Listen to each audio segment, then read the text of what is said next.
ত্রয়োদশ জাতীয় সংসদ নির্বাচন উপলক্ষে ময়মনসিংহে বিএনপি আয়োজিত এক সমাবেশে মঞ্চে দলের ভারপ্রাপ্ত চেয়ারম্যান তারেক রহমানের পাশে ছাত্রদল সভাপতি রাকিবুল ইসলাম রাকিবের বসা নিয়ে সামাজিক যোগাযোগ মাধ্যমে আলোচনা ও সমালোচনার সৃষ্টি হয়েছে।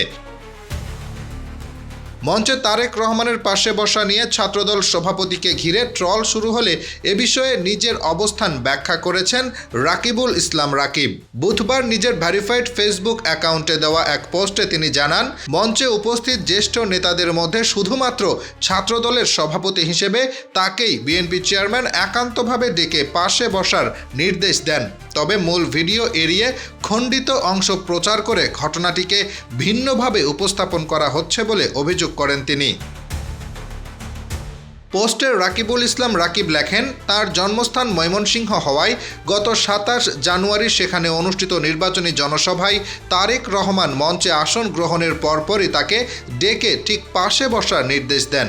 তিনি আরও উল্লেখ করেন, কেডস পরিহিত থাকায় বসতে কিছুটা অসুবিধা হওয়ায় পরে বিএনপি পরিবারের আহ্বায়ক আতিকুর রহমান রুমনের পরামর্শে এবং চেয়ারম্যানের অনুমতি নিয়ে সামনে গিয়ে বসেন।